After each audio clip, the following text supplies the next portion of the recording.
Doctor ने कहा कि मुझे समझ ही नहीं आया ये कैसे क्या लिखा है। एक हफ्ता हो गया अभी मेरा इलाज कहीं हुआ नहीं, इसमें लाइन लगाते लगाते परेशान हो गई। ये डॉक्टर तो हो गए फेल, वहाँ से जहाँ लिखा यहाँ सिर्फ धक्के खाने हैं और कुछ नहीं है। ये काउंटर चलेगा तो लड़ाई होगा ही होगा। नमस्कार, स्वागत है आपका प्रत्यक्ष भारत में। मैं हूं आपके साथ अभिषेक शर्मा और इस वक्त हम मौजूद हैं नोएडा के ESI डिस्पेंसरी के परिसर में।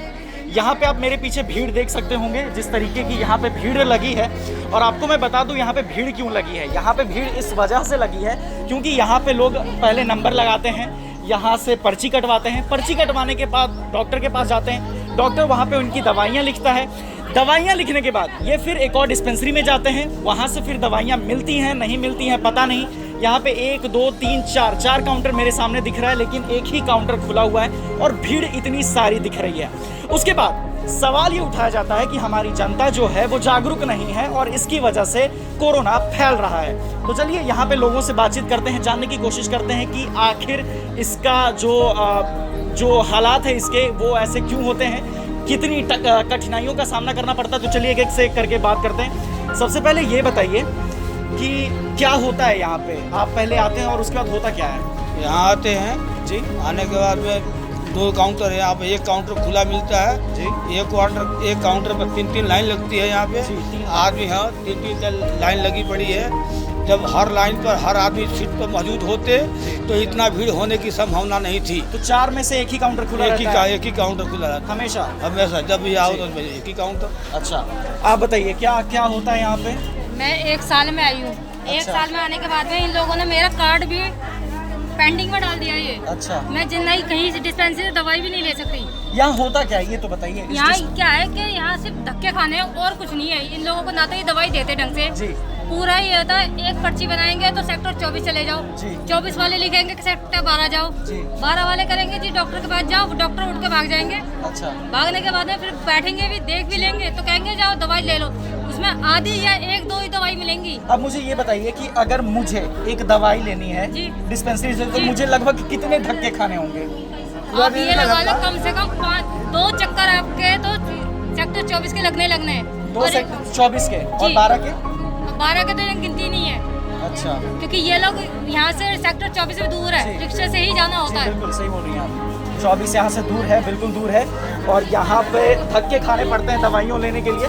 यहाँ पे और भी लोग हैं, उनसे मैं जानने की कोशिश करूँगा।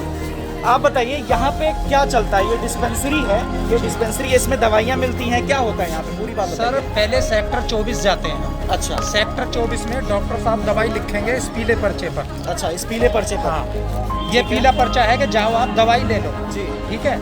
वहाँ से है डॉक्टर साहब ने हमें देखा दवाई लेने, हम यहाँ आ गए तो यहाँ फिर आज की डेट का इनका अलग पर्चा बनेगा। अच्छा, यहाँ पे अब डॉक्टर के पास आप यहाँ पे आए और यहाँ पे पर्चा कटेगा, अलग पर्चा बनेगा। वो छोटा पर्चा होता है सर, ठीक है, ठीक है ना। वो ये वाला पर्चा होता है, ये वाला। अच्छा, ये पर्चा होता है, बनेगा। हाँ, ठीक है। इस उसके पर्चे अलावा? को बनने के बाद में जी, फिर अब तो दवाई मिल जानी चाहिए डॉक्टर ने लिखी, लेकिन नहीं, ये डॉक्टर तो हो गया फेल, वहाँ से जहाँ लिखा था। अब दोबारा इस पर्ची से फिर डॉक्टर देखेंगे, सर्च करेंगे इन्होंने क्या लिखा है, फिर यही दवाई लिखेंगे दोबारा से, यहीं उनके पे? लिखी हुई दवाई नहीं मिलेगी। अच्छा, अब फिर ये चढ़ाएंगे जो इनके पास दवाई है। अगर दवाई जो डॉक्टर ने लिख दी वो है तो ठीक है, नहीं तो फिर चक्कर कटाते हैं। उसके बाद में फिर दवाई की लाइन में लगते हैं तो शाम हो जाती है। मैं तो हापुड़ से आया, हापुड़ से सुबह 6:30 बजे चली जाती है। अच्छा, हाँ, अच्छा, वहाँ भी 3 जगह लाइन लगती है जी, जी। और यहाँ भी 3 जगह लाइन। और सेक्टर 24 का क्या खेल है? ये 12 24 सेक्टर 24 में सबसे पहले आपके पर्चे पर डेट डलेगी, जैसे डली हुई है आज की, ठीक है ना। हाँ। डेट डलने के बाद में फिर डॉक्टरों की लाइन में लगेंगे, डॉक्टर देखेगा, उसके बाद में वो बोलेंगे जाओ दवाई ले लो। लेकिन यहाँ फिर अलग से पर्चा बनेगा। अच्छा, फिर अलग से पर्चा बनेगा, फिर डॉक्टर देखेंगे, फिर डॉक्टर देखेंगे, फिर दवाई वाली लाइन में लगेंगे। अच्छा, करते करते आधा दवाई मिलती है सर, आधा दवाई नहीं मिलती। यहाँ पे महिलाएं भी हैं, उनसे भी हम जानने की कोशिश करेंगे कि क्या होता है यहाँ पे। आप कब से यहाँ पे लाइन में लगी हैं? सुबह से। और कितनी धक्के खाने पड़ते हैं यहाँ पे बस एक दवाई लेने के लिए? वो अभी तो पर्ची भी नहीं कटी है, सुबह से लाइन में लग। अच्छा, आपकी अभी तक पर्ची भी नहीं कटी है? जी, पर्ची भी नहीं कटी है सुबह से अभी तक। लाइन लगाओ, लाइन में भी धक्का मुक्की चलते हैं। वो कहते हैं हम आगे, वो कहते हैं हम आगे, लड़ाई होने लगती है। ये काउंटर चलेगा तो लड़ाई होगा ही होगा। जी बिल्कुल, ये बात तो बस। सही है। ये घर में सब आदमी के खाना दीजिएगा, कौन खाएगा कौन नहीं खाएगा। यहाँ पे कब से आप लाइन में लगी हैं? 10 बजे से लगे। सुबह 10 बजे से। पर्ची कट गई है? नहीं, अभी तक पर्ची नहीं कटी है। अगर अभी पर्ची कट जाए तो उसके बाद कितने धक्के खाने पड़ेंगे? कम से कम नहीं 3-4 बज जाएंगे। उसके बाद जाना पड़ेगा, लगना पड़ेगा, तब मिलेगा। अच्छा सर कम से कम 6-7 बज जाएगा। 6-7, ये तो 3 बजे तक मैं सुनता हूँ रहता है। 3 बजे 7:30 बंद होता है। अच्छा, ऐसे 7 बजे के बाद ही मिलेगा तो मिलेगा, तो वो भी नहीं मिलेगा। और अगर नहीं मिला तो फिर आपको कल आना पड़ेगा, फिर ऐसे ही लाइन लगाना पड़ेगा। और मतलब फिर वैसे ही एकदम स्टार्टिंग से ही लाइन लगाना पड़ेगा। मैडम है जो 8 दिन से दवाई के लिए जी 8 दिन से दवाई के लिए 8 दिन से। पिछले मंगलवार को डॉक्टर ने मुझे एक विटामिन का इंजेक्शन लिखा था। मैं यहाँ लाइन में लग के पूरे दिन लगी और बाद में डॉक्टर ने कहा कि मुझे ये भी नहीं बताया कि ये मेरे समझ में नहीं आया। मैं दवाई की लाइन में भी चली गई, फिर वापस भी आई हूँ, फिर डॉक्टर से मैं मिली हूँ कि इंजेक्शन मुझे लगेगा नहीं लगेगा। डॉक्टर ने कहा कि मुझे समझ ही नहीं आया ये कैसे क्या लिखा है। अच्छा, फिर मैं 24 गई हूँ, 24 के बाद अगले सेक्टर 24 सेक्टर 24 दोबारा गई हूँ, फिर उनसे लिखवा के लाई हूँ। फिर आज फिर लाइन में लगूँ, मुझे 1 हफ्ता ऐसे चक्कर काटते हो गए। 1 हफ्ता हो गया और अभी तक वो दवाई नहीं अब मिली, आज भी मैं इंजेक्शन लाइन में लगी हूँ, वो भी 3 बजे का टाइम है, मिलेगी नहीं मिलेगी कंफर्म नहीं है। मुझे इंजेक्शन वो लगना है। यार मुझे शायद पहली बार ऐसा है कि जब मैं यहाँ पे रिपोर्टिंग कर रहा हूँ तो मैं फ्रस्ट्रेट होते जा रहा हूँ। अगर मेरे पास पैसे मैं चला जाऊँ प्राइवेट हॉस्पिटल में, मेरा इलाज चुटकी में हो जाएगा, लेकिन जब हम ये दावा करते हैं कि हमारे देश में जो स्वास्थ्य व्यवस्था है वो बहुत आगे जा रही है, तो शायद ये दावा झूठा है ना, क्योंकि यहाँ पे इतने सारे लोग हर दिन सुबह 6 बजे से रात के 7:30 बजे तक लाइन लगाए रहते हैं पर्ची कटवाने के लिए। अगर पर्ची कट जाए तो उसके बाद भी ये ज़रूरी नहीं कि आपको दवाइयाँ मिलेगी कि नहीं मिलेगी, उसके अगले दिन भी आपको भटकना पड़ेगा। यहाँ पे जिस तरीके से लोग भटक रहे हैं और इनकी हालत देखकर मैं समझ पा रहा हूँ कि क्या तकलीफ़ें हैं। मुझे अगर मेरी तबीयत ख़राब होगी तो मैं शायद प्राइवेट हॉस्पिटल में चला जाऊँ, मैं इतना धक्का ना खाऊँ, क्योंकि एक दवाई के लिए आप अगर 4 दिन धक्के खा रहे हो तो ये यार कहाँ का न्याय है। आप खुद सोचिए, इनकी तकलीफें समझिए। ये जो मैडम हमारे साथ थी, ये 7 दिन से भटक रही हैं एक इंजेक्शन के लिए। इनको जो मेरे को 1 हफ्ता हो गया, अभी मेरा इलाज कहीं हुआ नहीं। इसमें लाइन लगाते लगाते परेशान हूँ। अब आँस नहीं गिर, दुख से मैं परेशान हूँ।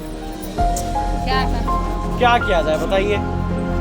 हम दावा करते रहें कि हमारे देश के, हमारे राज्य के, हमारे इलाके के स्वास्थ्य व्यवस्था बहुत अच्छी है। जहां एक तरफ ये कहा जाता कि होली में ना आप लोग एकजुट मत होइएगा, ग्रुप मत बनाइएगा क्योंकि कोरोना फैलेगा। उसके बाद लोग कहते हैं सोशल डिस्टेंसिंग मेंटेन कीजिए, ये सब मेंटेन कीजिए, लेकिन सोशल डिस्टेंसिंग कैसे होगा मेंटेन? आप ये देखिए, मैं अपने कैमरा पर्सन को बोलूँगा कि आप वो 4 विंडोज़ दिखाएं जो 4 काउंटर्स हैं, अलग अलग 4 अलग अलग काउंटर्स है, जिसपे एक ही काउंटर बस चलता है, उसके अलावा कुछ चलता नहीं है, जिसकी वजह से यहाँ पे लोगों को एक ही जगह पे लाइन लगानी पड़ती है। 3 अलग अलग लाइन्स हैं, आप देख सकते हैं कितने भीड़ है। अगर उसमें जब कोरोना फैलेगा तब ये कहा जाएगा कि हमारे देश की महिलाएं, हमारे देश के लोग, हमारे देश के बुजुर्ग जो हैं वो जागरूक नहीं हैं, इसीलिए कोरोना के केसेस फैल रहे हैं। आपके सामने मैं सारी चीज़ें बता रहा हूँ, आराम से मैं यहाँ पे बैठा हुआ और शायद पिछले आधे घंटे 1 घंटे से मैं हूँ और तब से ये काउंटर बंद है और लोग मेरे से बात कर रहे हैं। लोगों ने अपनी परेशानियां मुझसे बताई तो मुझे ऐसा लगा कि नहीं,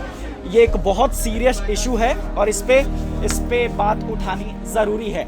फिलहाल के लिए बस इतना ही। अगर आपको ये वीडियो पसंद आती है तो इस वीडियो को ज़्यादा से ज़्यादा शेयर करें और उन तक पहुँचाएं जिनके लिए ये सब यहाँ पे भटक रहे हैं, जो इस चीज़ के जिम्मेदार हैं, वहाँ तक ये वीडियो ज़रूर पहुँचनी चाहिए। फिलहाल के लिए बस इतना ही। जुड़े रहिए प्रत्यक्ष भारत के साथ। धन्यवाद।